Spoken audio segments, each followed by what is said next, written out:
The Whistleblower Complaint, Part 2. The 25 July presidential phone call. Early in the morning of 25 July, the president spoke by telephone the Ukrainian President Volodymyr Zelensky. I do not know which side initiated the call. This was the first publicly acknowledged call between the two leaders since a brief congratulatory call after Mr. Zelensky won the presidency on 21 April.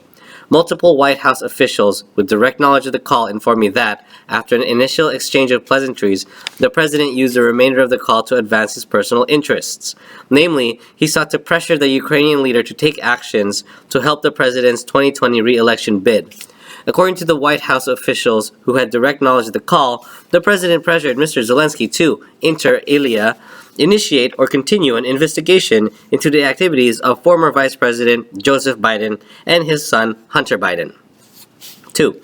Assist in purportedly uncovering the allegations of Russian interference in the 2016 U.S. presidential election originated in Ukraine, with a specific request that the Ukrainian leader locate and turn over servers used by the Democratic National Committee, DNC, and examined by the U.S. cybersecurity firm CrowdStrike, which initially reported that Russian hackers had penetrated the DNC's networks in 2016, and meet or speak with two people the president named explicitly as his personal envoys on these matters, Mr. Giuliani and Attorney General Barr, to whom the president referred multiple times in tandem.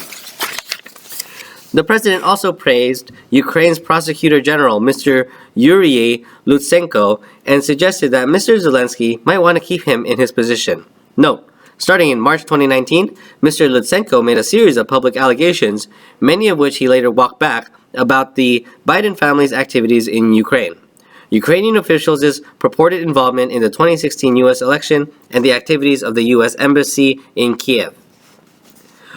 The White House officials who told me this information were deeply disturbed by what had transpired in the phone call. They told me that there were already a discussion going with White House lawyers about how to treat the call because of the likelihood, in the officials' retelling, that they had witnessed the president abuse his office for personal gain. Abuse his office for personal gain, too. The Ukrainian side was the first to publicly acknowledge the phone call. On the evening of 25 July, a readout was posted on the website of the Ukrainian president that contained the following line. Translation from original Russian language readout. Donald Trump expressed his conviction that the new Ukrainian government will be able to quickly improve Ukraine's image and complete the investigation of corruption cases that had held back cooperation between Ukraine and the United States. Aside from the above-mentioned cases purportedly dealing with the Biden family in the 2016 U.S. election, I was told by White House officials that no other cases were discussed. Based on my understanding, there were approximately a dozen White House officials who listened to the call, a mixture of policy officials and duty officers in the White House Situation Room, as if customary. The officials I spoke with told me that participation in the call had not been restricted in advance because everyone expected it would be a routine call with a foreign leader. I do not know whether anyone was physically present with the president during the call.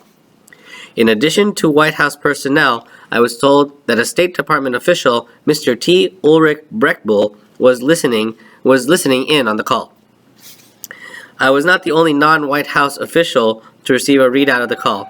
Based on my understanding, multiple State Departments and Intelligence Committee officials were also briefed on the contents of the call as outlined above.